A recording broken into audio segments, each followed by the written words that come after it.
오늘 제가 하려는 얘기 솔직히 처음 들으면 뭐야, 그냥 기업 얘기잖아 싶을 수도 있어요. 근데 끝까지 들으면 진짜 소름 돋거든요. 왜냐고요? 이게 단순한 기업 얘기가 아니라 지금 이 순간 여러분 주머니 사정이랑 직결된 얘기거든요. 자, 퀴즈 하나 낼게요.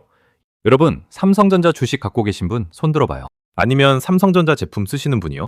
아마 거의 다 손 드셨죠? 그렇죠? 우리한테 삼성은 그냥 회사가 아니잖아요. 어릴 때부터 써온 핸드폰이고 부모님이 퇴직금 넣어둔 주식이고 대한민국 수출의 핵심 기둥이에요.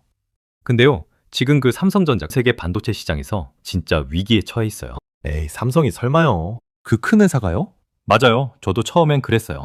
근데 데이터를 까봤더니 진짜 심상치 않은 거예요. 오늘 이 영상에서 제가 그 숫자들이랑 구조를 전부 쉽게 풀어드릴 거예요. 오늘의 주인공은 두 명이에요. 삼성전자랑 인텔이에요.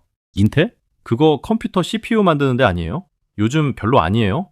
맞아요. 정확해요. 솔직히 최근 몇 년간 인텔은 진짜 힘들었어요. 공정 기술은 TSMC한테 밀리고 주가는 반토막 나고 인텔 이제 끝났다는 말이 실리콘밸리 여기저기서 나왔거든요.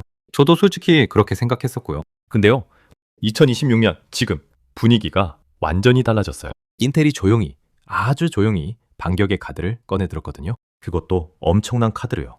대당 가격이 자그마치 5천억 원이 넘는 세계 최첨단 장비를 세계 최초로 사들였고 미국 정부라는 든든한 뒷배를 달고 거기다 일론 머스크라는 사람까지 손을 잡아버렸어요. 이 세 가지가 동시에 터지면서 반도체 시장의 판이 지금 흔들리고 있어요. 여기서 또 이렇게 생각하시는 분 있죠? 아, 반도체 얘기는 너무 어렵고 복잡해서 저는 잘 몰라요. 걱정 마세요. 오늘 저 대신 빵집 아저씨들이 설명해 드릴 거거든요. 진짜예요.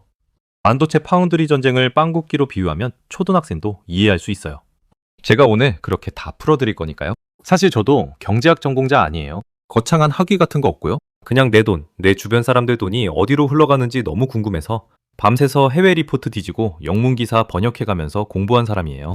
그러니까 어려운 용어 잔뜩 써서 있어 보이게 설명하는 게 아니라 진짜로 이해할 수 있게 설명해 드릴 수 있는 거고요. 자, 그럼 지금부터 본격적으로 시작할게요. 오늘 이 영상 하나면 여러분이 앞으로 반도체 뉴스 볼 때 아, 이게 이래서 중요한 거구나 하고 혼자 판단할 수 있게 됩니다.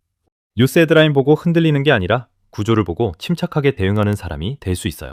월가 고수들이 지금 조용히 움직이고 있을 때 우리는 그 판의 규칙이라도 먼저 알아야 하지 않겠어요? 아까 제가 빵집 얘기한다고 했죠? 지금부터 삼성이랑 인텔이랑 TSMC를 전부 빵집 아저씨로 바꿔서 설명해 드릴게요. 어렵게 생각하지 말고 그냥 동네 빵집 전쟁이라고 생각하면서 따라오세요. 반도체 시장에는 크게 두 종류의 플레이어가 있어요. 첫 번째는 Fabless, Fabless 회사예요. Fabless는 영어로 공장 없는 이라는 뜻이에요. 이 사람들은 칩 설계도만 그려요. 이런 모양의 칩을 만들고 싶다 하고 도면만 뚝딱 만들어서 다른 사람한테 넘기는 거예요. 엔비디아, 퀄컴, AMD 같은 회사들이 여기에 해당해요. 빵집 비유로 하면 레시피만 만드는 사람이에요. 직접 빵은 못 굽고 레시피 갖고 제빵사한테 가져가는 거죠. 두 번째는 파운드리 회사예요. 이 사람들은 반대로 설계도는 못 그리지만 대신 구워주는 역할을 해요. 레시피 받아서 알겠어, 내가 빵 구워줄게 하는 제빵사인 거예요. TSMC, 삼성 파운드리, 그리고 지금 치고 올라오는 인텔 파운드리가 여기에 해당해요. 자, 이 구조 이해됐죠? 그럼 지금 이 파운드리 시장이 어떻게 돌아가고 있냐? 대장 제빵사는 단연 TSMC예요. 시장 점유율이 72%예요. 동네 빵 10개 팔리면 그중 7개는 TSMC 오븐에서 나온 거라는 얘기예요. 사실상 독주예요. 애플 아이폰 칩도, 엔비디아 AI 칩도 전부 TSMC 오븐에서 나오거든요. 그리고 2위가 삼성인데 점유율이 7% 내외예요. 1위랑 비교하면 엄청난 격차죠. 그리고 지금 이 7%마저 지키기가 빠듯한 상황이에요. 왜냐고요? 지금부터 설명할게요. 삼성은 기술력 하나만큼은 진짜 자신 있어요. GAA 게이트 올어라운드라는 기술을 세계 최초로 양산에 적용했거든요. 이게 뭔지 모르셔도 돼요. 그냥 되게 신기한 모양의 빵을 굽는 기술이라고 생각하면 돼요. 삼성이 먼저 이 기술 갖고 나왔을 때 업계에서 진짜 깜짝 놀랐어요. 근데 문제가 있어요. 빵 100개를 오븐에 넣으면 잘 구워진 빵이 50개에서 60개밖에 안 나오는 거예요. 나머지 40개에서 50개는 타거나 덜 익거나 모양이 이상하게 나와요. 이걸 반도체 용어로 수율, yield이라고 해요. 삼성 파운드리의 수율이 지금 5060% 수준에 머물고 있다는 게 업계의 공공연한 비밀이에요. 이게 왜 문제냐고요? 손님 입장에서 생각해봐요. 나는 빵 100개를 주문했는데 제빵사가 죄송해요, 50개밖에 못 드리겠어요. 그것도 언제 나올지 모르겠어요 라고 하면 어떻게 하겠어요? 다음번엔 그냥 옆집 가죠. 당연히 실제로 그 일이 벌어지고 있는 거예요. 퀄컴이 삼성한테 맡겼다가 수율 문제로 TSMC로 넘어갔고 엔비디아도 삼성 대신 TSMC를 쓰고 있어요. 고객사들이 하나둘씩 발을 빼고 있는 거예요. 거기다 숫자를 보면 더 무서워요. 삼성 파운드리는 2022년 이후 매분기 1조 원씩 적자를 내고 있어요. 분기마다요.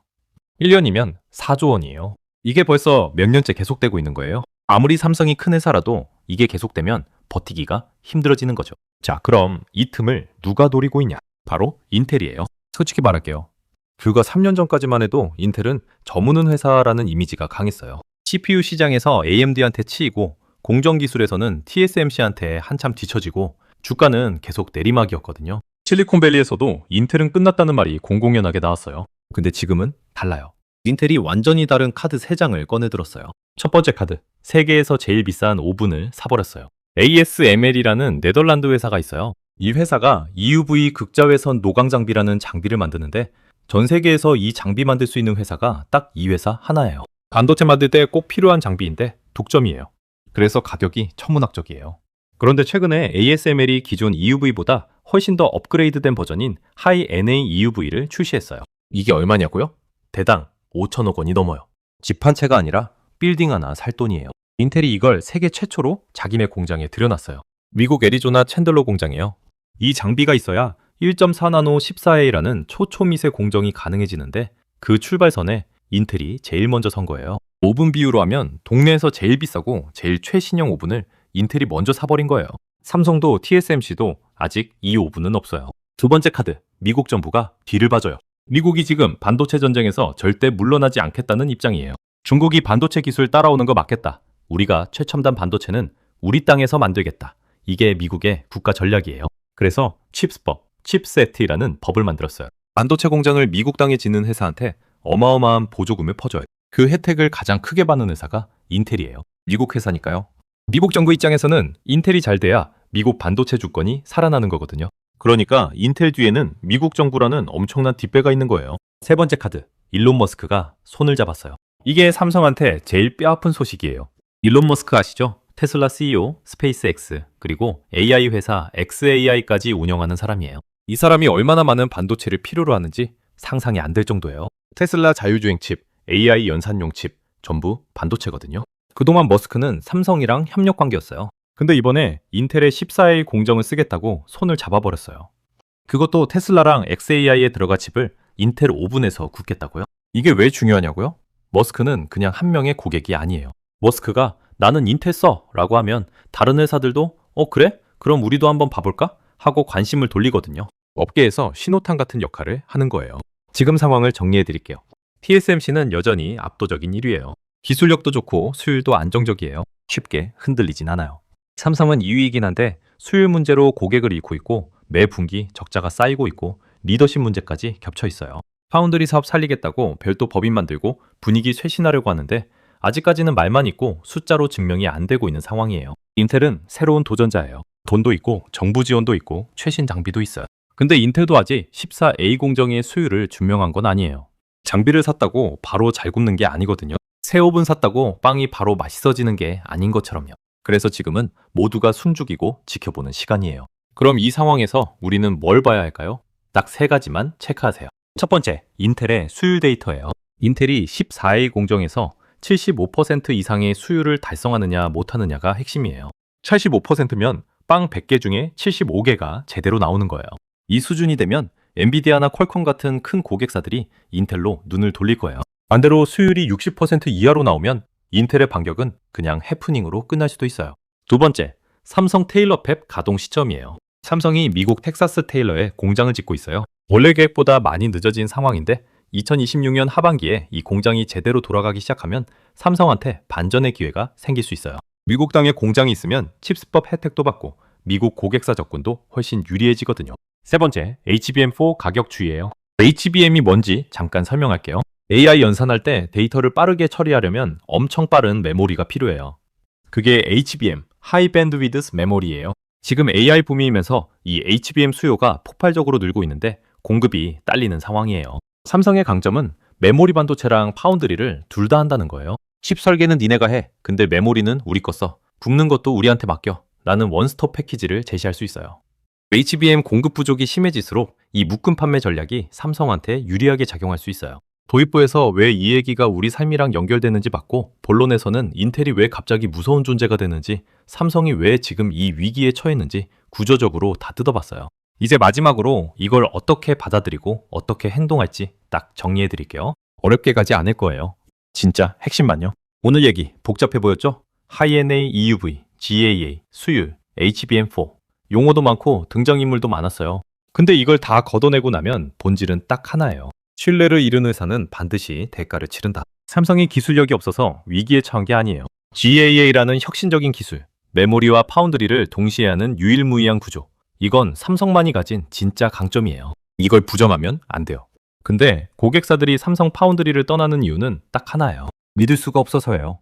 빵을 맡겼는데 언제 나올지 모르고 나와도 절반은 타 있으면 아무리 그 빵집 아저씨가 좋은 오븐을 갖고 있어도 다음에 또 맡기겠어요? 안 맡기죠. 신뢰는 한번 무너지면 다시 쌓는데 배로 걸려요. 삼성이 지금 풀어야 할 숙제는 기술 개발이 아니라 수율이라는 숫자로 증명해서 고객사들의 신뢰를 되찾는 거예요. 그게 지금 삼성의 진짜 과제예요. 인텔도 마찬가지예요. 최신 오븐 샀다고, 정부 보조금 받는다고, 머스크가 손잡아뒀다고 바로 1등이 되는 게 아니에요. 결국 빵을 안정적으로 많이 잘 구워낼 수 있다는 걸 숫자로 증명해야 해요. 그걸 증명하기 전까지는 인텔도 아직 도전자예요. 기대감이지 실력 검증이 끝난 게 아니에요. 요즘 유튜브나 커뮤니티 보면 두 가지 극단적인 반응이 있어요. 한쪽은 삼성 이제 진짜 끝났다, 팔아라예요. 다른 한쪽은 인텔 지금 사야 한다, 로켓 한다예요. 저는 둘 다 위험하다고 봐요. 삼성은 지금 힘들지만 완전히 끝난 회사가 아니에요. 메모리 시장에서의 영향력, 반도체 소재와 장비까지 연결되는 수직 계열화, 대한민국 정부가 절대 포기할 수 없는 전략 산업이라는 지위, 이런 것들이 단기간에 사라지지 않아요. 지금 바닥에서 수율 개선이 조금씩 되고 있다는 신호들도 나오고 있어요. 완전히 등을 돌리기엔 이른 거예요. 인텔도 마찬가지예요. 장비 샀고, 정부 지원 받고, 머스크까지 잡았지만 아직 14의 공정으로 대량 양산에 성공한 게 아니에요. 기대감이 주가에 먼저 반영되는 경우가 많은데 그 기대감이 현실과 어긋나면 오히려 더 크게 떨어지거든요. 지금 인텔에 흥분해서 올인하는 건 빵이 나오기도 전에 줄 서서 전 재산으로 예약금 때린 것과 같아요. 시장은 항상 이래요. 극단적인 공포와 극단적인 탐욕 사이 어딘가에 진짜 답이 있어요. 어렵게 생각하지 마세요. 세 가지만 기억하면 돼요. 첫째, 지금 당장 뭔가를 결정할 필요 없어요. 지금은 판이 정리되는 시간이에요. 인텔이 정말 수율 75% 넘길 수 있는지, 삼성 테일러 팹이 제대로 돌아가는지, 이게 확인되는 시점이 2026년 하반기예요. 그 데이터가 나오기 전까지는 섣불리 베팅하는 게 아니라 신호를 기다리는 게 맞아요. 주식시장에서 제일 무서운 사람이 누군 줄 알아요? 제일 빠른 사람이 아니에요. 제일 기다릴 줄 아는 사람이에요. 데이터가 나올 때까지 현금 비중 유지하면서 기다리는 것. 이게 지금 가장 현명한 전략이에요. 둘째, 방향은 보되 세부 타이밍은 욕심내지 마세요. 큰 방향은 이미 분명해요. AI 수요는 계속 늘어나고 그 AI를 돌리려면 반도체가 필요하고 반도체를 만들 수 있는 파운드리는 전 세계에 몇 군데 없어요. 그 판에서 삼성도 TSMC도 인텔도 각자의 역할이 있어요. 방향 자체가 사라지는 게 아니에요. 다만 지금 이 주식이 바닥이다, 지금 사야 한다 라는 확신은 누구도 못해요. 전문가도 못하고 월가도 못해요. 방향은 맞아도 타이밍 잘못 잡으면 엄청난 손실 볼 수 있거든요. 분할 매수, 분산 투자. 이 원칙은 지루해 보여도 결국 제일 살아남는 방법이에요. 셋째, 뉴스 헤드라인이 아니라 숫자를 보세요. 삼성 위기, 인텔 부활. 이런 헤드라인은 감정을 자극해요. 근데 진짜 중요한 건 그 뒤에 숨어있는 숫자예요. 수율이 몇 %인지, 영업이익이 흑자로 돌아섰는지, 고객사 이탈이 멈췄는지. 이 숫자들이 방향을 바꿀 때, 그때가 진짜 움직일 타이밍이에요. 감정으로 사고 두려움으로 파는 사람이 결국 손해봐요. 숫자 보고 침착하게 판단하는 사람이 마지막에 웃는 거예요. 저 솔직히 말할게요. 오늘 이 영상 보셨다고 해서 여러분이 갑자기 반도체 전문가가 되는 건 아니에요. 저도 전문가 아니에요. 그냥 열심히 공부하고 이해한 걸 쉽게 풀어드리려고 노력하는 사람이에요. 근데 확실히 달라진 게 있어요. 오늘 이전에 여러분은 삼성 반도체 어렵다더라 하고 뉴스 보고 지나쳤을 거예요. 오늘 이후에 여러분은 수율 개선됐대? 테일러 팹 가동 시작했대? 인텔 14A 수율 나왔대? 이 세 가지 키워드가 뉴스에 뜰 때 귀가 번쩍 뜰 거예요. 그게 달라진 거예요. 헤드라인 읽는 사람에서 구조를 보는 사람으로요. 경제는 어렵지 않아요. 우리가 배울 기회를 못 가졌을 뿐이에요. 저는 앞으로도 계속 이렇게 어려운 경제 뉴스를 여러분 옆에서 쉽게 풀어드릴게요. 그게 이 채널이 존재하는 이유니까요. 오늘 영상 끝까지 봐주셔서 진심으로 감사해요. 도움이 됐다 싶으면 좋아요 한 번만 눌러주세요. 그 좋아요 하나가 저한테는 밤새 리포트 뒤지는 힘이 돼요. 다음에 다뤘으면 하는 주제나 요즘 헷갈리는 경제 뉴스 있으면 댓글로 편하게 남겨주세요. 하나하나 다 읽고 다음 영상 주제로 반영할게요. 구독이랑 알림 설정 아직 안 하신 분들 지금 딱 눌러두세요. 우리 같이 천천히 그리고 제대로 부자 되는 길 찾아가요. 다음 영상에서 봬요.